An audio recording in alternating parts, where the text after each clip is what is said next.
I'm hoping that out of the chasm, sir, that chasm caused between the fight between the right and the left, there are people like you that will rise above. Is there going to be a move, you think, a more legitimate and a solid move towards, a third idea? And I'm not want to use the term third party, but, this upcoming election, there are a lot of people who can't side with the right or the left, like myself. Right. And I want some representation out there representing me, where I fit. And that's in that middle position. And, people like yourself, though some people would say Sarah Palin is one of those middle people, but people like yourself, I believe, who are right down the middle of the road. Are we going to see, more coming out of, what we're calling independence, the middle ground, and will we see a third party possibly in September 12th? I wish so, but I don't think it's going to happen. I think your opinion is shared by maybe the majority of the American people. They're sick and tired of what's happening.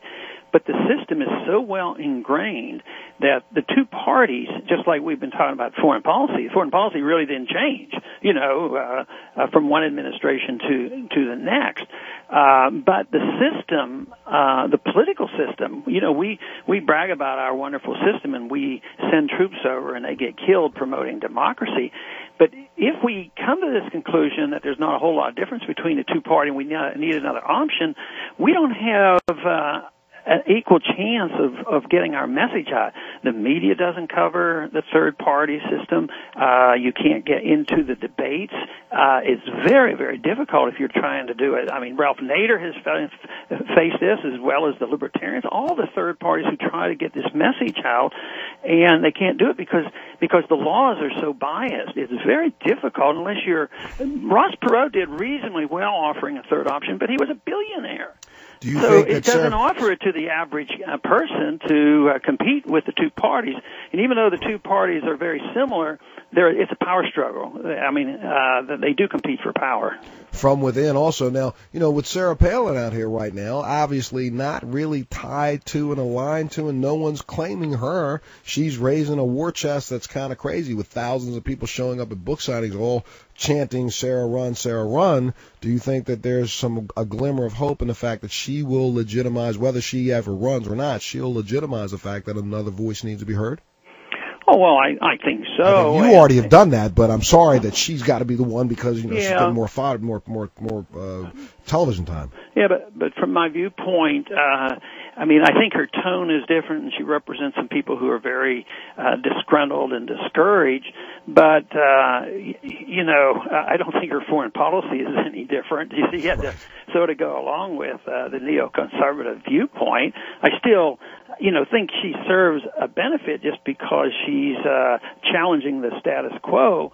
But I don't. I think she was supportive of all the bailouts that occurred last year, which so many Americans are critical of. So I don't see where there's a deep philosophic challenge from what she's saying.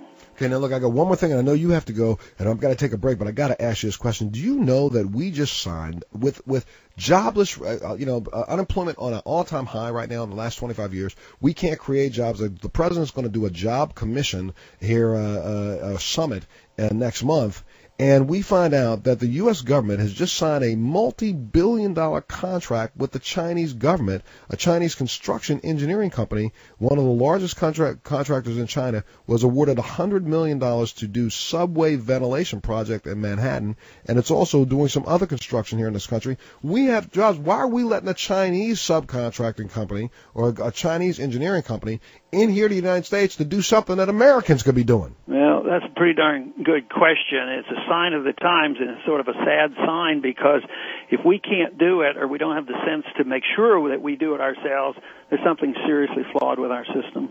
No ifs, ands, or buts. Congressman Paul, I can't wait to see you face to face, sir, and I'm glad. Thank you so much for being a part of the show. Let me ask you real quick, what are you doing tomorrow for Thanksgiving? We'll be home with all our kids. We have 5 kids and 18 grandchildren. I think they're all going to be there tomorrow. Wow. And do you cook, sir? Are you cooking? Oh, yeah, I do all the work. I do the cooking and cleaning up all by myself. Are you kidding me? Well, look, yeah. One of these times will you send me a little leftovers if you got some.